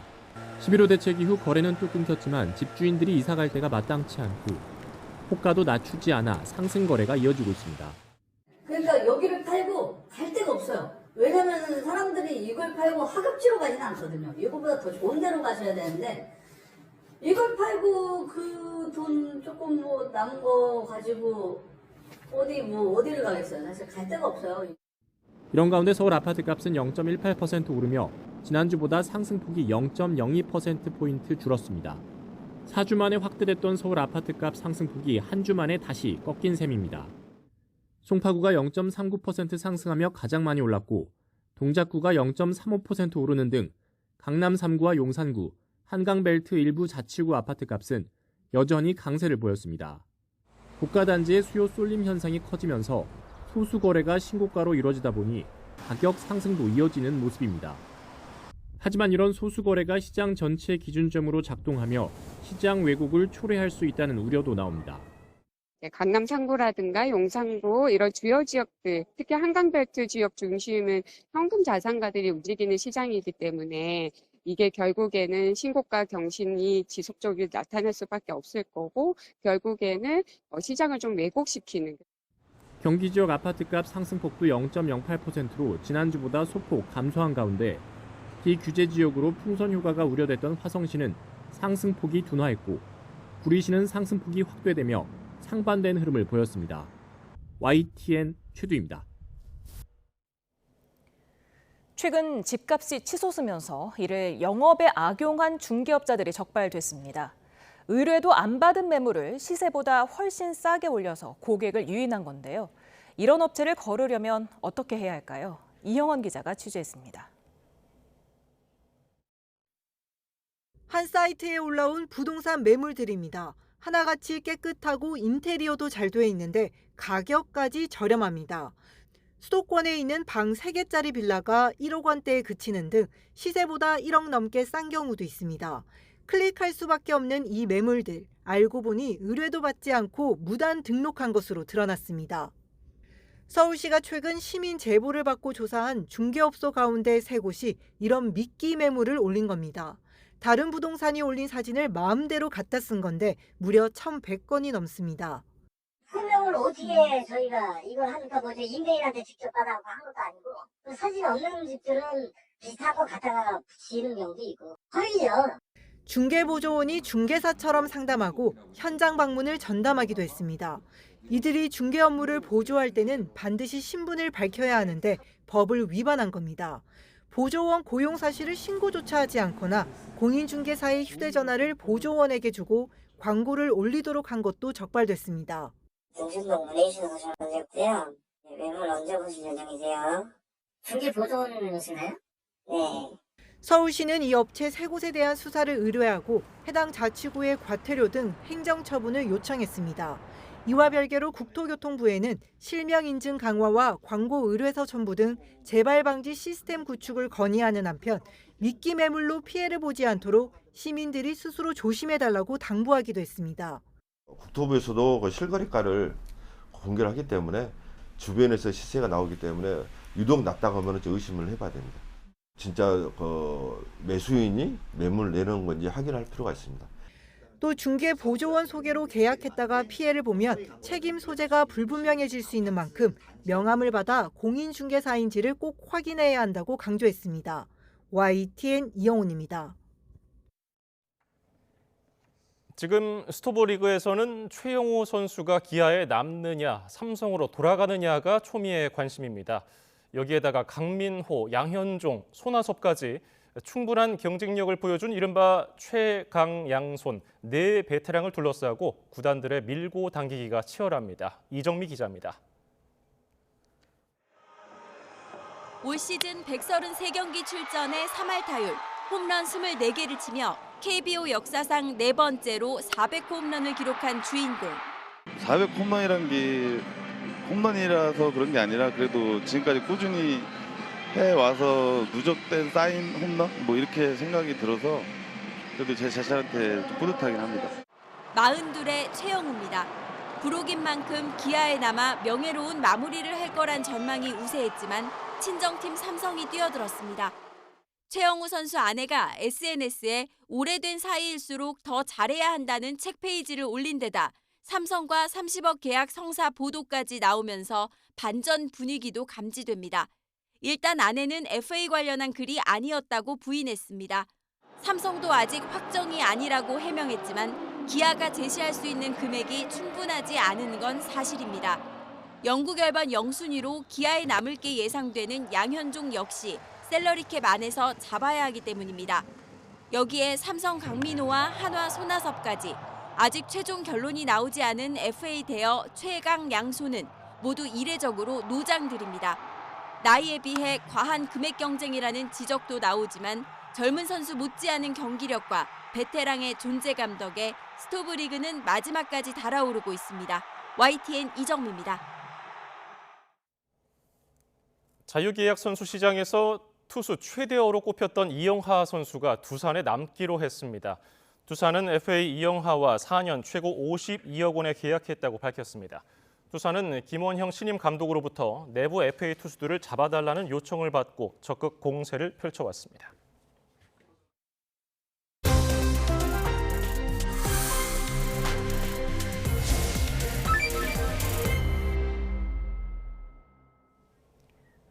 회사 간식 1,050원어치를 먹고 절도 혐의로 기소돼 1심에서 벌금 5만 원을 선고받은 피고인이 2심에서 무죄 판결을 받았습니다. 네, 이슈 플러스 오늘의 주요 사건을 이은희 변호사와 살펴봅니다. 어서 오십시오. 안녕하세요. 네, 그러니까 우리가 지금 저희도 회사 간식 중에 자주 먹는 초코파이와 커스터드를 한 개씩 지금 꺼내 먹었다는 혐의로 지금 1심, 2심 다 거쳐온 거잖아요. 네, 그렇습니다. 이 사건 한번 다시 정리해 주실까요? 이제 이 사건은 그 현대차 그 전주 공장에 있는 그 출고센터 내에 있는 물류회사의 사무실에 있는 냉장고 안에 있는 이제 그 초코파이와 커스터드를 하나씩 꺼내 먹으면서 이제 불거진 사건입니다. 이제 고발을 한 사람이 있었고요. 이렇게 고발을 당한 사람이 있었던 거죠. 고발을 한 사람은 아마도 그 사무실 직원이었던 걸로 보이고, 그리고 이제 고소를 당한 사람은 경비업체 직원이었습니다. 그러니까 이제 경비업체 직원은 이제 엄밀히 얘기하면 이 현대차 소속의 직원은 아니었던 겁니다. 그래서 이제 이 상황에서 이제 불거진 문제는 이 냉장고에 있는 간식을 경비업체 직원이 먹어도 되는가, 하청업체 직원이 먹어도 되는가, 이제 이것이었고, 실은 이제 그 소유권이 없고 그 사용권이 없고, 그러니까 이제 이거는 불법 영득 의사가 있는 것이다라는 걸로 이제 판단되어져서 이 수사기관에서는 이 약식 기소를 했습니다. 약식 기소라는 게 뭐냐면, 이건 혐의가 있는데 좀 이제 벌금 정도로 의율할 수 있을 만한 것이라고 생각해서 검사가 처분을 하고, 그렇게 해서 약식 기소를 하면, 보통 벌금 약식 기소를 하면 이제 법원에서 약식 명령이라는 걸 합니다. 그러면 이 일을 하는 사람만 재판을 가는 거죠. 그런데 이제 이 피고인은 억울했던 거예요. 그래서 이제 이 부분에 대해서 불복해서 1심을 갔는데 1심에서도 벌금 5만 원이 판결되었습니다. 이 사건이 알려지면서 사회에서는 굉장히 많은 공분이 일었고요. 그래서 이제 항소심으로 다시 갔는데 이번에 무죄가 나온 것입니다. 그러면 1심 재판부가 벌금 5만 원 유죄 판결을 내린 이유는 뭐였습니까? 그러니까 1심에서는 그 사무실 자체를 이제 출입하거나 사무실에 이제 냉장고에 있는 간식을 먹을 권리가 이제 경비업체 직원에게는 없는 걸로 판단된다는 거였습니다. 그리고 이제 뭐 이 냉장고의 위치가 사무실 안쪽에 있었기 때문에 이거는 먹으면 안 되는 걸 알면서도 먹은 걸로 보인다라는 게 이제 주된 이유였습니다. 이 2심까지 들어간 변호사 선임 비용도 만만치가 않을 것 같은데. 근데 이제 현재 이 지금 피고인이 되었던 직원이 그 국선 변호사 조력을 받았는지 아니면 사선으로 선임했는지는 자세하게 알려져 있지는 않습니다. 다만 만약에 사선으로 변호사 선임을 해가지고 수사 단계 뭐 1심, 2심을 거쳐왔다면 상당히 많은 변호사 비용이 소요되었을 걸로 보이고요. 이 변호사 비용이 문제가 아닙니다. 경비업법상 사실은 벌금만 받아도 절도죄의 경우에는 이렇게 벌금만 받더라도 이 5년 동안 자격이 상실됩니다. 그러니까 직장을 잃는 거예요. 그러니까 이 직원 입장에서는 굉장히 절박했던 문제였던 거죠. 네, 그러니까 제가 여쭤보고 싶었던 건 회사 측에서도 사실 변호사 선임 비용이 나가는 거잖아요. 네, 맞습니다. 지금 1,050원짜리 때문에 그 많은 비용을 감당하면서 지금 소송을 냈는데 그 부분은 어떻게 보십니까? 그러니까 이런 부분들이 이유가 뭘까라는 생각을 해보게 되죠. 1,050원을 100번 이렇게 누군가 먹어도 그 비용이 만약에 고소나 고발을 하는데 들어가는 소송 대리인, 법률 대리인을 세우거나 자문을 받는 비용에 될 게 아니잖아요. 그러니까 우선은 사실 자세히 알려져 있지는 않지만 뭔가 이 직원이 밉보였나, 혹은 이 직원과 사이가 안 좋은 누군가가 뭐 업무 처리자 중에 있는 건가라는 생각을 갸웃하기는 합니다. 사실 그런 문제 때문에 항소심 재판부도 이 재판을 시작하면서 각박한 사회에서 이런 문제까지 이 재판을 하고 이렇게 항고심까지 이르게 된 것에 대한 안타까움을 표명하기도 했습니다. 예, 뭐 여론도 뭐 이 사건이 알려지면서 많은 의견들이 오갔고 국감에서도 언급되기도 했었는데 이번에 항소심 재판부가 그러면 무죄를 판결을 내린 이 이유는 뭡니까? 사실 이번 이제 항소심 안에서는 실제 이 냉장고를 이 사무실에 누가 출입할 수 있는가, 또 이 사무실에 있는 냉장고에 있는 이 간식을 먹을 수 있는 권리는 누구에게 있는가, 혹은 이제 여기에 드나드는 탁송기사라든가 혹은 경비업체 직원이라든가 하는 분들이 내가 먹어도 된다라고 인식할 만한 사정이 있는가, 이제 이런 부분에 대해서 직원들의 진술서도 들어가고 탁송기사나 이제 이런 경비업체 직원분들의 이 증언도 있었던 것으로 알려졌습니다. 이런 부분들을 되게 감안했을 때 이제 이 항소심 재판부에서는 실제 이 냉장고의 위치나 사무실에 이제 드나드는 어떤 상황들, 평소에 간식을 먹었던 정황들, 게다가 이제 간식을 먹었던 시간이 이제 심야 시간이었다라고 합니다. 그러니까 만약에 이런 경우에는 평소에 먹을 때는 누가 사무실에 있으면 먹어도 돼라고 물어볼 수도 있는데 이렇게 되면은 야간에 누군가한테 물어볼 데가 없잖아요. 이제 이러한 점들을 종합적으로 고려했을 때 사실은 남의 건데 내가 먹으면 안 되는데 그냥 먹었어라는 그 의사를, 그 고의를 인정하기는 어렵지 않겠냐라는 어떤 이제 그것이 주된 취지였습니다. 무죄를 판단하게 되는. 네, 그런데 검사가 재판부에 선고유예를 지금 구형을 했는데 이럴 거면 차라리 불기소 처분을 하든가 아니면 공소 취소를 하는 게 낫지 않습니까? 그게 이제 굉장히 의문이었습니다. 왜냐하면 이제 저 같은 경우도 형사사건 많이 하는데 저희가 무죄 받는 것도 쉽지가 않지만 무죄보다 받기 어려운 게 선고유예라는 이야기를 되게 우스갯소리로 많이 하거든요. 왜냐하면 무죄는 말 그대로 나 죄가 없어, 나 죄를 짓지 않았어, 혹은 내가 한 행위가 범죄가 아니야 라고 하면 받을 수 있어요. 그런데 선고유예는 죄가 있는데 그거를 이제 아예 유죄라고 선고하지 않겠다라는 판단이거든요. 그러니까 요건도 굉장히 까다롭고 그 요건을 이제 맞춘다고 해가지고 그 선고유예가 나오는 것도 아닙니다. 그래서 일정 부분의 요건을 갖추고 굉장히 예외적인 경우에 적용을 하게 되기 때문에 선고유예는 그렇게 받기 어려운 것인데 보통 선고유예를 내리게 되는 상황은 너무 안타까운 상황들이 있는 건 거예요. 엄밀히 얘기하면. 근데 그런 상황 정도가 있다고 하면 애초에 기소를 하지 말았어야 되는, 기소유예 처분을 할 수도 있는 거고 무혐의 처분을 할 수도 있는 거였는데 이거를 기소를 한 후 선고유예를 다시 구형을 한다는 건 그럴 바엔 왜 기소를 했을까? 결국 비난을 받으니까, 비판받으니까 그제서야 이제 어떤 액션을 바꾼 거잖아요. 그래서 그런 점에 있어서는 상당히 아쉬움이 남습니다. 예, 무죄 선고를 받은 그 당사자 새벽에 배가 고파서 초코파이 하나 먹었는데 창피했다. 그러면서 지금 감사하다고 얘기를 했는데 검찰이 지금 선고유예를 구형했기 때문에 상고 결정할 가능성은 좀 적어졌다고 봐야겠죠. 사실 말은 표면적으로 상고를 검토는 하겠다라고 했지만 사실상 상고를 하지 않을 것으로 보입니다. 그래서 그럴 거였다면 선고유예를 애초에 구형하지도 않았겠죠. 네, 다음 주제로 넘어가 보겠습니다. 지난 7월 인천의 한 아파트 지하 주차장에서 중소기업 대표가 납치 살해될 뻔한 사건이 있었는데 알고 봤더니 이게 치밀하게 계획된 범행이었더라고요. 네, 이게 이제 외관상으로는 어떤 이제 아파트 지하 주차장에서 한 중소기업 대표가 자기가 일면식도 없는 사람들에게 갑자기 막 얼굴을 가격당하고 흉기로 이제 막 들고 때리려고 쫓아오고, 네, 그렇습니다. 이런 어떤 상황 속에서 막 이제 도망을 가고 막 이런 추격전이 벌어지고 막 이런 어떤 사건이었던 거예요. 그러니까 처음에 이 사건을 보면서는 수사기관에서 경찰에서는 이제 흉기를 들고 우리가 누굴 때리게 되면은 이걸 특수폭행이라고 부르고요. 흉기로 누군가를 다치게 하면 특수상해라고 부릅니다. 그래서 이제 특수폭행, 특수상해 이런 종류의 이제 상황으로 봐서 수사하고 이거를 이제 검찰로 송치했는데 검찰에서 이제 보안 수사를 거치다 보니까 지금 이 범행을 했던 사람들의 이제 뭐 휴대폰도 이제 뭐 이렇게 봤을 것이고 이들의 어떤 대화 내역도 보고 뭐 여러 가지를 했더니 너무나 치밀한 계획 범죄였던 겁니다.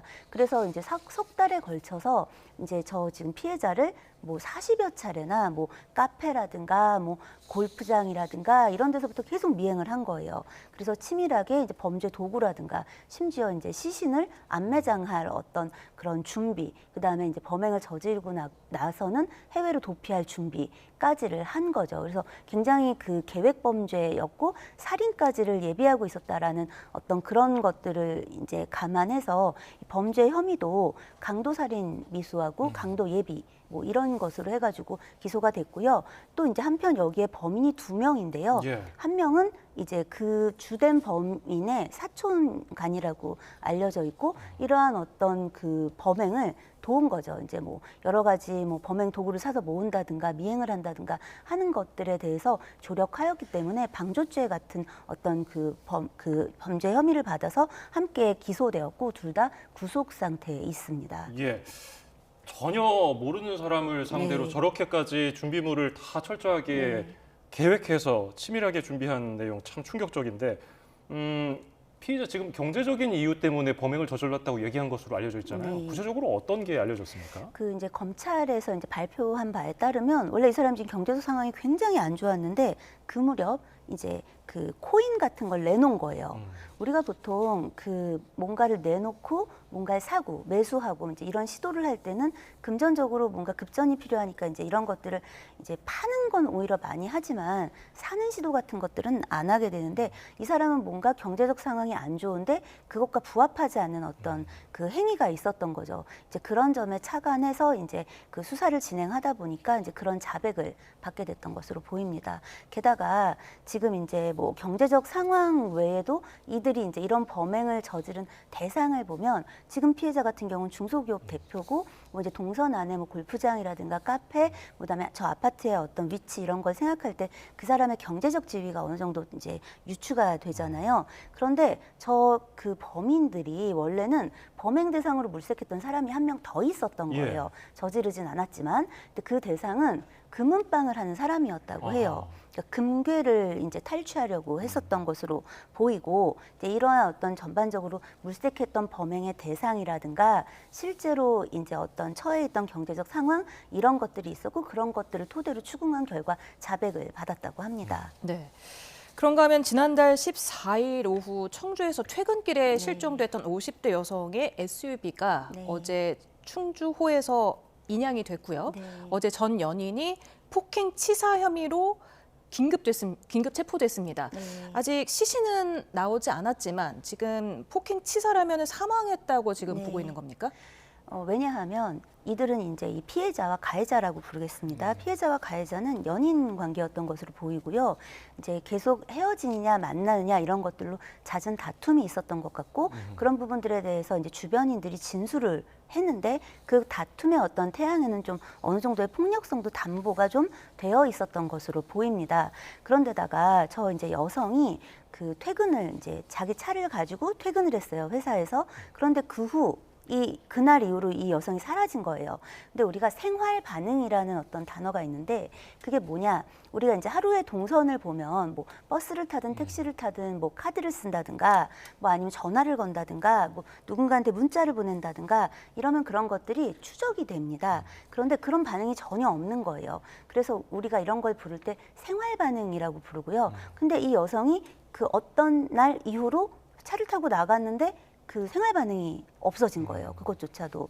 그런데 그 직후에 그 여성이 실종된 것으로 보이는 어떤 직후에 그 여성의 SUV를 그 지금 이 가해자가 운전해가지고 이제 뭐 그 어떤 저수지로 이제 나왔다 들어갔다 했던 것들이 포착이 되고 뭐 야산으로 뭐 이제 돌아다니고 그런데 그런 과정에서 굉장히 의심스럽게도 지금 이제 뭐 CCTV가 없는 곳을 뭐 이제 운전해서 간다든가 갓길로 우회를 한다든가 심지어 역주행을 한다든가 하는 류의 일들이 있었습니다. 그래서 이제 이런 부분들에 이제 착안해서 이제 경찰이 꾸준히 이제 지금 시신과 이제 이 차량과 핸드폰 등을 이제 피해자의 물품들을 찾기 위해서 노력을 했던 것으로 보이고요.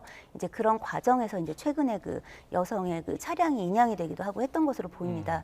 그래서 우선은 지금 폭행치사로 보고 시신을 찾는 데 집중하고 있는데 다만 계획살인일 수 있기 때문에 향후 범죄 혐의는 변경될 가능성도 상당히 높아 보입니다.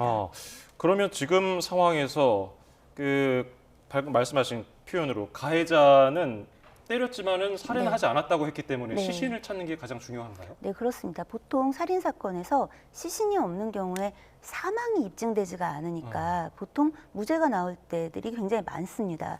그래서 굉장히 많은 나쁜 사람들이 이제 이 시신을 은닉하는 경우가 되게 많아요. 그거는 내가 범인으로 밝혀지지 않기 위해서 은닉하는 경우도 많지만 훼손하는 경우도 많지만 그것과 또 별개로 시신 자체가 아예 없으면 살인이 있는지를 모르게 되는 거니까 이제 그런 부분 때문에 아마도 시신을 고의적으로 어딘가 찾기 어려운 곳에 은닉한 것으로 경찰은 그렇게 보고 있는 것 같고 현재도 그래서 시신을 찾기 위해 노력하고 있는 것으로 보입니다. 네, 지금 옥상 저수지 방면으로 두 차례 이동했기 때문에 거기를 집중적으로 수색하겠죠? 네, 맞습니다. 헬기까지 동원하고 이제 인근에 이제 경찰서 인력이 총 동원돼가지고 지금 찾고 있다고 하는데 사실은 이제 굉장히 좀 시간이 좀 많이 소요가 되었잖아요. 네. 이제 그런 부분 때문에 실제 이 시신이 저수지에 있는지 아니면 인근 야산 등에 뭐 유기되어 있는지 같은 것들이 좀 명확히 밝혀지지 않다 보니까 이제 시간의 소요와 이런 속에서 좀 난항을 겪고 있는 것으로 보입니다. 예, 오늘 도움 말씀 여기까지 듣죠. 이은희 변호사였습니다. 고맙습니다. 감사합니다.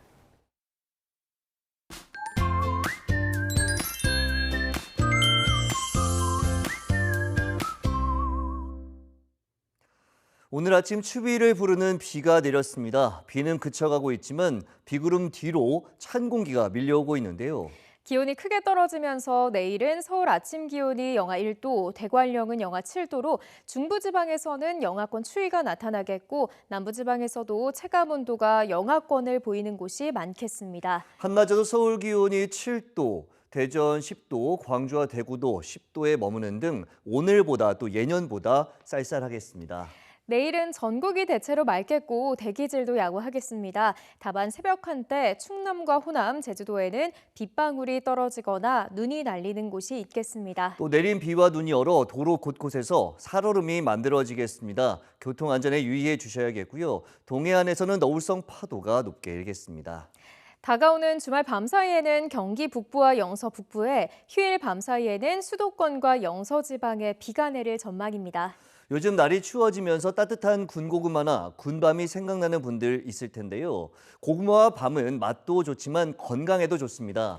네, 맞습니다. 고구마는 암 예방과 항산화 작용을 하고 군밤 역시 항산화 작용과 함께 주름 개선 효과를 볼 수 있습니다. 다만 고구마나 밤을 먹으면 가스가 차면서 불편해지는 분들도 있을 텐데요. 동치미나 깍두기를 함께 먹으면 도움이 된다고 하니까요. 참고하시기 바랍니다. 날씨 캔버스의 김수연, 윤수빈이었습니다. 오늘 뉴스플러스는 여기까지입니다. 시청해주신 여러분 고맙습니다.